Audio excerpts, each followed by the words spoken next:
자, 35절에 그때의 쇠와 진흙과 녹과 은과 금이 다 부서져 여름 타작마당에 겨같이 되어 바람에 불려 간 곳이 없었고 우상을 친 돌은 태산을 이루어 온 세상에 가득하였나이다.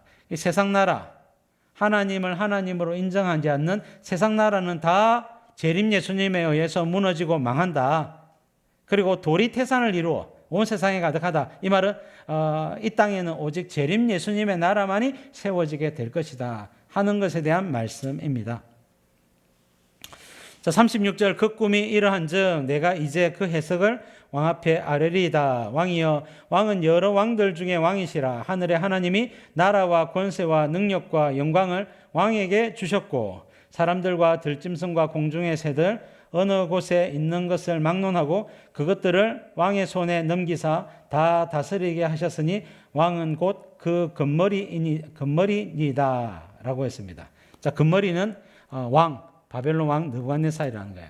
그래서 여러분 금나라 바벨론을 이야기합니다. 바벨론은 609년 아수르를 물리치고 메대와 바사의 연합군에 의해서 멸망하기 전까지 539년까지 약 70년 정도 유지된 나라입니다. 왕이여, 당신이 왕이 되고 아수르를 무찌르고 승승장구 하고 있는 것은 당신이 능력이 뛰어나서 재주가 좋아서 그렇게 된 것이 아니라 하나님께서 세상 만국을 당신에게 주셨기 때문입니다 라고 말하고 있는 것입니다. 당신은 금머리니이다 그렇게 말씀을 하고 있는 거예요. 여러분, 하나님께서 주관하시는 거예요. 제국도 하나님이 주관하시는 거예요. 나라도 하나님이 주관하시는 겁니다. 여러분, 이게 어느 정도로 강력하게 주장하는지를 우리는 잘 깨달을 수 있어야 되겠습니다. 여러분, 중국 장춘이라고 하는 도시에 가면 작은 위황궁이라고 하는 조그마한 궁이 있다고 합니다. 여러분, 이 위황궁에는 청나라의 마지막 황제가 살았던 곳인데요.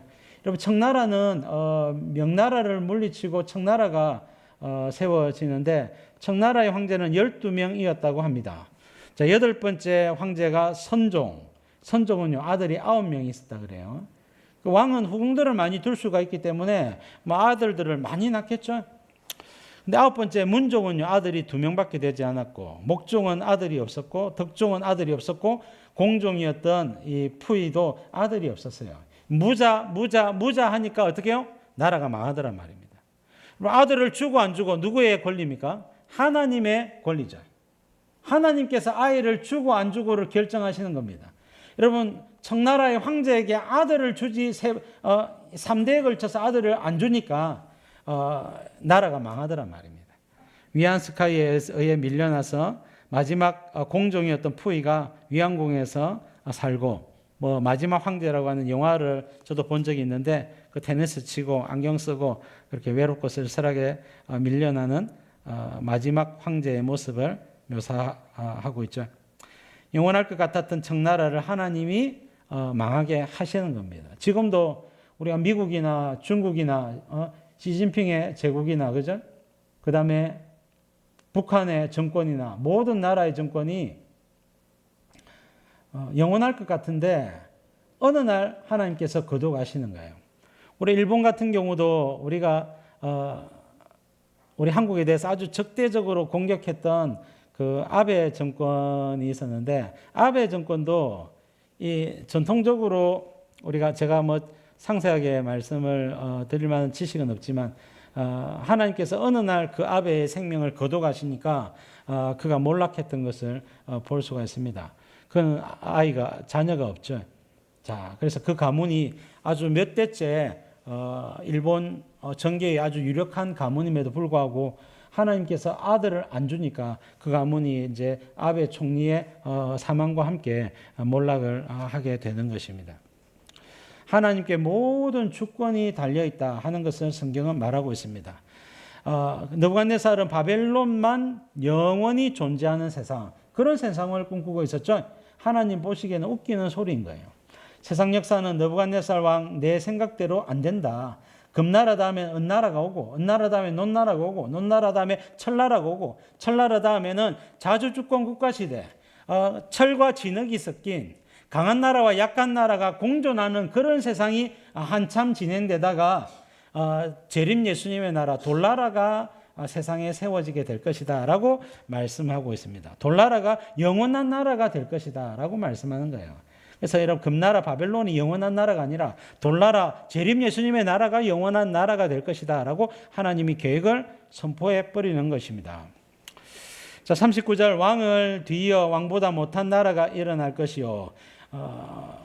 자, 이것이 은나라 페르시아죠. 셋째로 또 녹 같은 나라가 일어나서 온 세계를 다스릴 것이며, 녹나라는 헬라입니다. 헬라는 알렉산더에 의해서 진행되고, 자, 그래서 여러분, 알렉산더가 죽고 나서 셀루커스, 프톨레미, 리시마커스, 카산더 4개의 나라로 쪼개졌습니다. 그리고 이제 AD 63년경 로마에 의해서 완전히 멸망하기 전까지 약 268년 정도 다스리게 됩니다. 그리고 40절, 넷째 나라는 강하기가 쇠 같으니 로마를 가리킵니다. 쇠는 모든 물건을 부서뜨리며 이기는 것이라. 쇠가 모든 것을 부수는 것 같이 그 나라가 문나라를 부서뜨리고 찌을 것이며. 자, 철나라 로마를 이야기하죠. 자, 로마는요, 지금까지 언급된 나라 중에서 가장 넓은 영토를 차지합니다. 강력하죠. 자, 그러나 이 영원할 것 같았던 로마도 영원하지 못해요. 자, 서로마 같은 경우에는 게르만족의 이동에 의해서 AD 476년경에 멸망을 하게 되고, 동로마는 이슬람의 확장에 의해서 AD 1453년경에 멸망을 하였다라고 세계 역사는 밝히고 있습니다. 그래서 동로마나 서로마가 멸망하고 난 다음에 세상 나라 어떻게 해요? 철과 진흙이 섞인 자주 주권 국가 시대가 열리는 거예요. 41절입니다. 왕께서 그 발과 발가락이 얼마나 토기장이의 진흙이요 얼마나 쇠인 것을 보셨은즉 그 나라가 나누일 것이며, 로마가 나누어질 거라는 거예요. 왕께서 쇠와 진흙이 섞인 것을 보셨은즉 그 나라가 쇠 같은 든든함이 있을 것이나 그 발가락이 얼마나 쇠요 얼마나 진흙인즉 그 나라가 얼마나 튼튼하고 얼마나 부서질 만할 것이며. 여러분, 강한 나라와 약한 나라가 공존하는 세상, 자주주권 국가 시대라는 겁니다. 이게 여러분 사실은 비상식적이에요. 왜냐하면 강한 나라와 약한 나라는 공존할 수가 없습니다. 강한 나라가 약한 나라를 반드시 정복할 수밖에 없는 거예요. 그런데 이상하게 강한 나라가 약한 나라를 정복하지 못하는 자주주권 국가 시대가 열린다는 겁니다. 여러분, 자주주권 국가 시대가 열리는 백그라운드에 뭐가 있습니까? 기독교가 있습니다. 복음의 확장이 있다고요. 복음이 확장되면 하나님은 각 민족에게 복음을 전파하는 것이 뜻이기 때문에, 또 하나님은 각 나라와 각 민족의 그 주권을 존중하기 때문에, 인권을 존중하고 주권을 존중하잖아요. 각 나라를, 민족을 만드신 분이 하나님이시기 때문에 복음이 들어가는 곳마다 각 나라의 주권과 각 사람의 인권을 존중해 주기 시작하는 겁니다. 약해도 존중하고 약한 나라도 인정을 해주는 거예요. 그러니까 강한 나라와 약한 나라가 공존하는 세상이 점점 확산이 되어지더라는 겁니다. 오늘날 여러분, 약한 나라가 있지만 유엔에 가입해가지고 보함을 받기도 하고, 또 여러분, 강한 나라가 약한 나라를 정복하면 더 강한 나라들이 가만히 안 있죠. 러시아가 우크라이나 약한 나라를 공격을 했지만 미국과 유럽이 우크라이나를 지원해 주니까 러시아가 힘겨워하는 모습을 보게 되죠. 그러니까 함부로 정복을 하거나 할 수가 없는 그런 시대가 되어버린 거예요. 이게 자주주권 국가 시대의 특징입니다. 43절 말씀에 왕께서 쇠와 진흙이 섞인 것을 보셨은즉 그들이 다른 민족과 서로 섞일 것이나 그들이 피차에 합하지 아니함이 쇠와 진흙이 합하지 않음과 같으리다. 자, 각 나라들이 섞일지라도 민족성은 유지가 된다는 겁니다.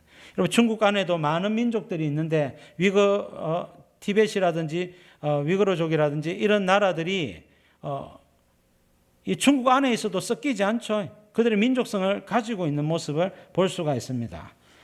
왜 이런 세상이 열리느냐? 주님의 뜻이 모든 민족에게 복음이 증거되는 것이기 때문에 그렇습니다. 마태복음 24장 14절에 보니까 이 천국 복음이 모든 민족에게, 모든 나라가 아닙니다. 모든 민족에게 증언되기 위하여 온 세상에 전파되리니 그제야 끝이 오리라. 주님의 계획은 모든 언어, 모든 민족에게 증언되는 것이 주님의 뜻이다. 요한계시록 7장 9절은 주님의 최종적인 청사진인데요. 하나님의 보좌 앞에서 여러분 휴거된 모든 부활한 성도들이 주님 앞에 찬양하는 영광을 노래하고 있는데, 묘사하고 있는데, 그때의 모습을 각 나라와 족속과 백성과 방언에서 아무도 능히 셀 수 없는 큰 무리가 나와서 흰옷을 입고 종려가지를 들고 보좌과 어린 양 앞에 서서 하나님을 찬양하고 있는 것입니다.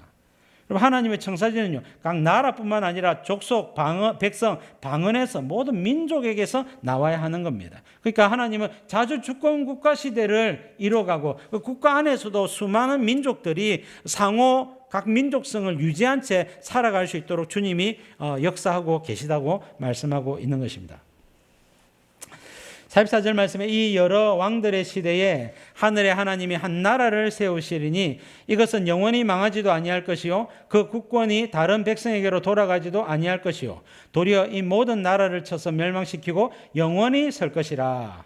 자, 여러 왕들의 시대, 이것이 바로 자주 주권 국가 시대를 이야기합니다. 오늘날 저와 여러분들이 살고 있는 이 세상을 보십시오. 자주 주권 국가들이 온 세상에 가득 차 있습니다. 그리고 그 나라들마다 많은 민족들이 있는 것을 보게 됩니다.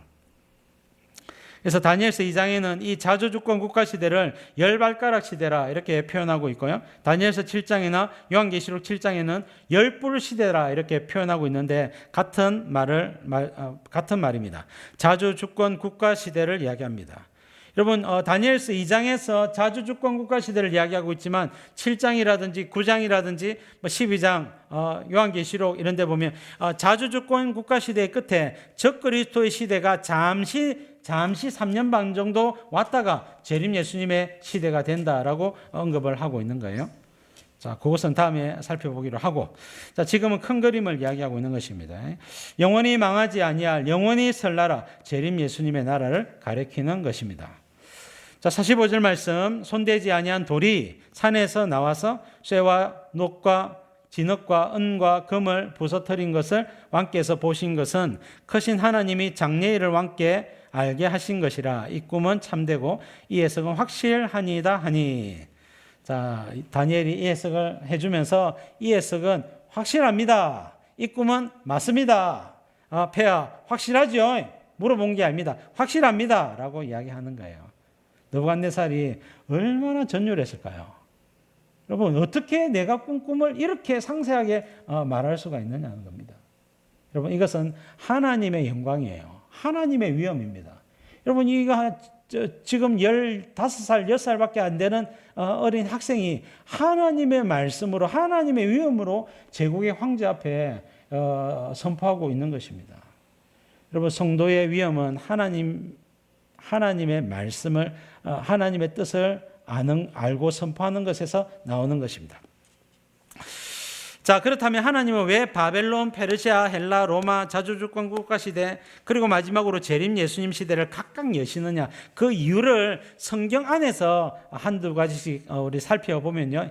첫 번째, 하나님께서 바벨론이라고 하는 나라가 이 메소포타미아 문명과 이스라엘과 이집트 문명을 다스리게 하는 이유가 뭐냐? 자, 범죄한 유다를 징계하기 위해서예요. 본래는요, 북이스라엘은 아수르에 의해서 멸망을 합니다. 근데 아수르는 민족 말살 정책을 고수하고 있었기 때문에 유다를 아수르에 의해서 멸망케 하면 어떻게 됩니까? 나라가 없어지겠죠. 예수님이 오실 길이 막히겠죠. 안 되겠다. 그래서 하나님은 민족 우호 정책을 쓰고 있는 바벨론이라고 하는 나라에 힘을 더하시고 능력을 더하셔가지고 바벨론에게 모든 제국을 맡기시는 겁니다. 그래서 바벨론이 유다가 범죄했을 때 바벨론에 의해서 멸망케 함으로 말미암아 이 민족의 고유한 언어, 종교, 민족성 이런 것들을 존중해 줄 수 있도록 하는 겁니다. 왜? 바벨론 포로기 안에서 예수님 오실 길을 예배하게 하기 위해서입니다. 자, 두 번째, 페르시아라고 하는 나라가 온 세상을 차지하게 된 것은 유다 백성들의 포로기한을 이루기 위해서입니다. 그래서 여러분, 페르시아의 초대 왕이었던 고레스 왕 때에 스룹바벨에 의한 1차 포로기한이 이루어졌고, 그 다음에 아닥사스다 왕 때에 2차, 3차 포로기한, 에스라, 느헤미야에 의한 포로기한이 각각 이루어지게 되는 것입니다. 그래서 페르시아라고 하는 제국을 세우신 것은 하나님의 어떤 뜻? 유다 백성들의 포로기한입니다. 이 사람들이 누구의 오실 길? 초림 예수님이 오실 길을 예배하는 것입니다. 세 번째 헬라는요, 교만한 유대를 징계할 뿐만 아니라 헬라어로 성경을 기록하기 위해서예요. 여러분, 알렉산더의 사명은요, 헬라어를 전파하고 헬라 문화를 전파하는 데 있었습니다. 역사가들은 그렇게 밝히고 있죠. 헬라어는 대단히 정교한 언어예요. 대단히 정교합니다. 우리는 예를 들면 밥 한 그릇 하면 이 밥이 누구의 밥인지, 누가 먹을 밥인지 몰라요. 근데 헬라어는요, 이 밥 하나에 모든 누가 먹을 밥인지, 남자가 먹을 밥인지, 여자가 먹을 밥인지, 사람들이 함께 모여서 먹을 밥인지, 그 전에 먹은 밥인지, 여러분 이제 먹을 밥인지, 여러분 모든 시제나 인칭을 다 묘사하고 있는 것이 헬라어입니다. 헬라어 단어 하나에 하나님께서 어떤 의도로 말씀하셨는지를 가장 잘 표현할 수 있는 언어가 헬라어입니다. 히브리어 헬라어. 자, 그리고 구약 성경이 셉투아진트라고 헬라어로 번역이 되었습니다. 이것을 셉투아진트라 혹은 70인역이라 이렇게 부릅니다. 자, 네 번째, 로마가 세상을 장악한 것은 예수님을 배척한 이스라엘을 징계할 뿐만 아니라 로마는 세상 정복을 용이하게 하기 위해서 가는 곳곳마다 도로를 확장을 했습니다. 도로를 잘 닦고 포장을 하니까 이 로마가 닦은 도로를 통하여 복음이 급속도로 확장되게 된 것입니다. 그리고 자주주권 국가시대가 열린 것은 모든 민족에게 복음이 전파되게 하기 위해서입니다. 그리고 재림 예수님의 나라는 하나님의 최종 목적이 되어지는 것입니다. 하나님은 이런 성경의 이유를 가지고 각 나라에게 제국을 허락하시는 것입니다. 세상 나라 왕들이 우연히 세워지고 우연히 망하는 것이 아닙니다. 하나님께서 당신의 지혜와 능력으로 각 나라를 이유를 가지고 세우기도 하고 폐하시기도 하시는 것입니다. 구약시대는 하나님의 아들 예수님이 오시는 과정이고요. 자, 신약시대는 땅끝까지 예수 그리스도의 복음이 증거되는 과정을 묘사하고 있는 거예요. 그리고 땅끝 복음화가 완성되면 재림 예수님이 오시게 될 것입니다. 오직 복음과 관련된 하나님의 뜻과 계획이 서는 것, 이것이 하나님의 최종적인 계획과 목적입니다. 여기에 따라서 모든 나라, 모든 제국들이, 모든 왕들이 세워지기도 하고 폐하여지기도 하는 겁니다. 우리나라의 대통령도 마찬가지예요. 여러분, 우리가 모든 이유를 다 설명하지 못한다 할지라도 국회의원이라든지 모든 공직자들이 세워지는 것, 각 가정에 가장이나 아내, 엄마나 아빠가 세워지는 것, 자녀가 세워지는 것, 모든 계획이 하나님의 주권에 달려있는 겁니다. 그것은 모든 것이 복음과 관련된 무언가가 숨겨져 있는 것입니다. 이게 하나님의 뜻이에요. 오늘날 물질 문명이 발달을 많이 했습니다. 교통, 통신, 학문, 문명이 발달을 했죠. 이것도 전부 다 복음 전파가 용이하게 하기 위해서입니다. 여러분, 통신 한 가지 예를 들어 볼까요? 선교지에서 어떤 어려움에 봉착했다. 그러면 바로 여러분 카톡으로 SOS 칩니다. 후원교회를 향해서 기도해주고 있는 동역자들을 향해서 기도해 주세요. 너무나 어려운 상황에 놓였습니다. 하고 바로 몇 분 안 돼서 카톡이 옵니다. 그러면 모든 성도들에게 여러분 이 카톡이 전달돼요. 그러면 성도들이 함께 선교사님을 위해서 기도합니다. 그러면 하나님의 은혜나 응답이 더 빨리 오겠죠. 구체적으로 임하겠죠. 자, 여러분, 복음이 더 잘 전파되도록, 하나님 나라 운동이 더 활발하게 진행되도록 하기 위해서 하나님은 통신시설이 발달되게 만드신 거예요. 물론 우리가 통신으로 인한 혜택, 일반 은총적인 혜택을 당연히 누리지만 하나님의 궁극적인 포커스는 어디에 있느냐? 복음 전파에 있습니다. 물질 문명이 발달된 것도 마찬가지고, 우리가 생활비를 벌거나 우리가 물질을 많이 벌거나 하는 것도 전부 다 복음을 위해서, 네가 쓸 만큼 쓰되 복음을 위해서도 반드시 헌신해야 된다. 하나님 나라를 위해서도 반드시 네가 헌금해야 된다라고 주님이 격려하고 계시는 거예요. 그렇게 땅끝 복음화가 다 전파되고 나면 뜨인 돌 재림 예수님의 나라가 이 땅에 오게 될 것입니다. 이때 모든 성도들이 왕권을 가지고 다스리고 통치하는 자들이 되어지게 될 겁니다. 주님과 교통하면서 모든 성도들과 동력하면서 재림 예수님의 나라 때 다 여러분 다스리고 통치할 왕들이 되실 겁니다. 하나님의 최고의 계획인 복음 전파에 동참하시기를 바랍니다.